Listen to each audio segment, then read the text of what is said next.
All right, welcome back. Welcome back to Insights with PT. To all of our old and new people who are watching us, Happy New Year.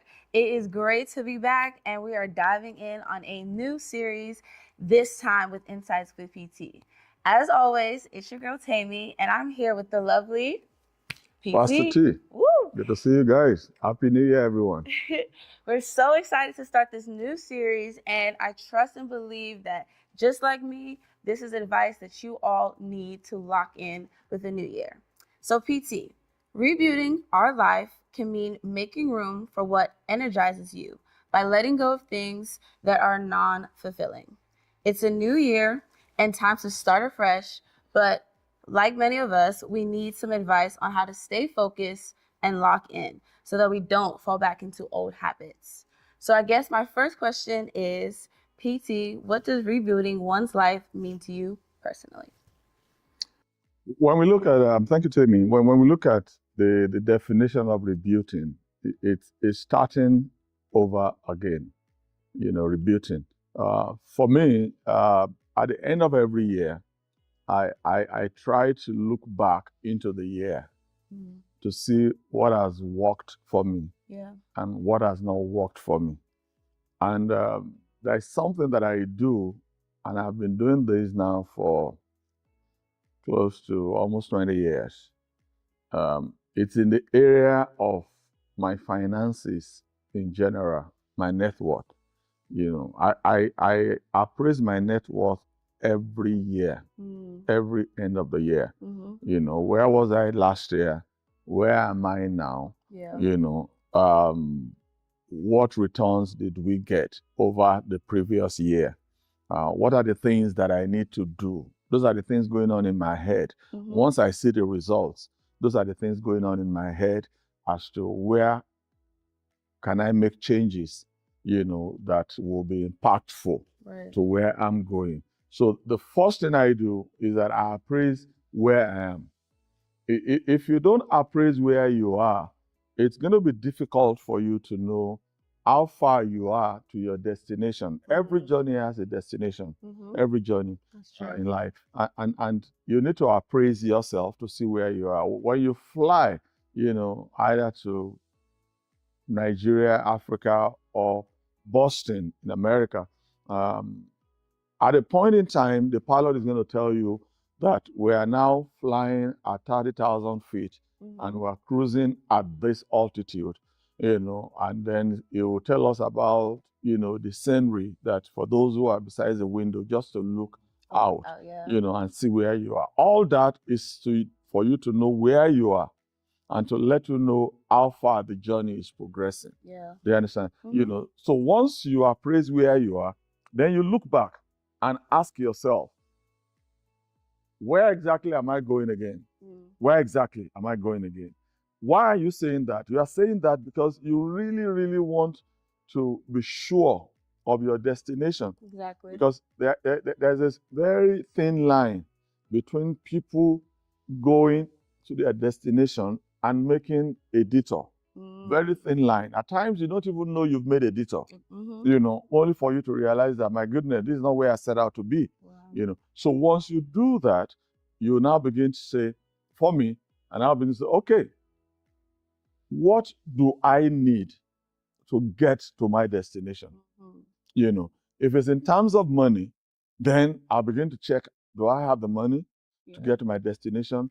Do I have the people, the manpower to get to my destination? That's rebuilding. Another one is that you check, do you have the energy? That's a big one. Energy, because every vision requires energy. It requires passion. Passion alone without energy is not sufficient to get you to where you're going. So I check, do I have the energy to do that now? Do I have the passion still to do that? I can go back to scriptures where Caleb said, I was, 40 something years old. And 40 years ago, God said us to go and, check out the land. As my strength was 40 years ago, he said, so it is now. Give me this mountain. So everybody has to check where they are.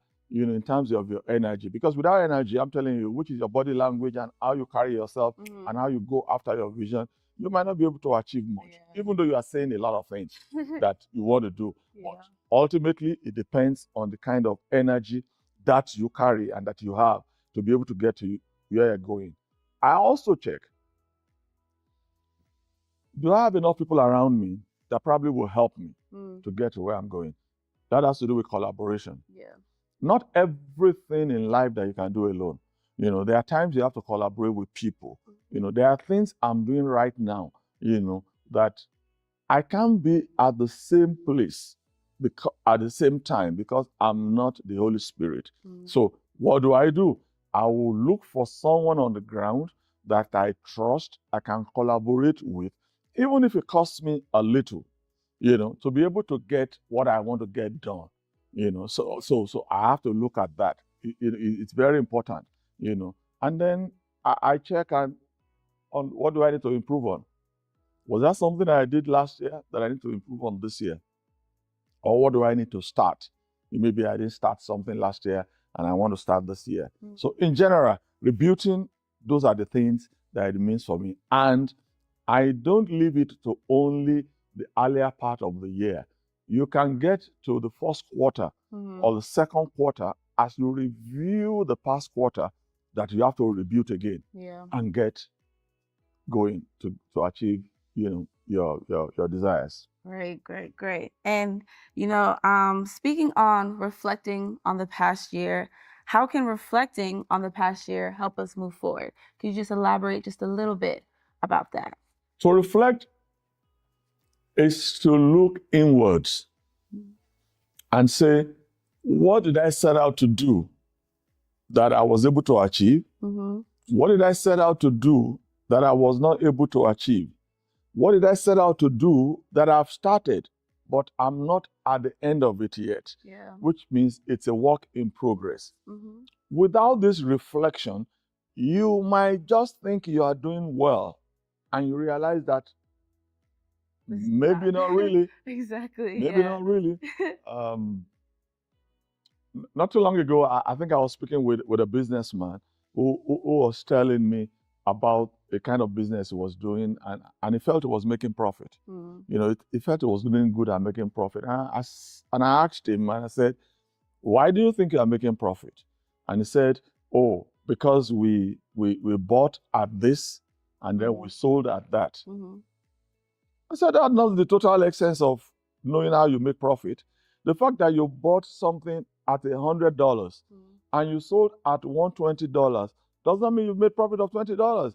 I said, what happens to overhead costs? I said, did you charge your own, costs into the thing? I said, no. I said, did you charge for transportation and this and that? Did you charge for this, that? No. By the time we finished, we realized that really he thought he had made a profit, but he had really made a loss. So if you don't reflect on those things, you just realize you might just be dancing to something that is genuinely not really true.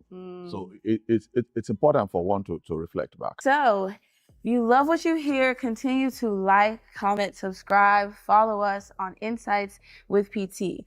This year, we're talking all about new things, and the topics are going to get even better. So don't forget to send your comments, your topics, your questions to insightswithpt@JesusHouseBaltimore.org.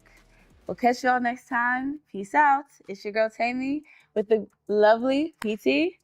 Peace out. See you.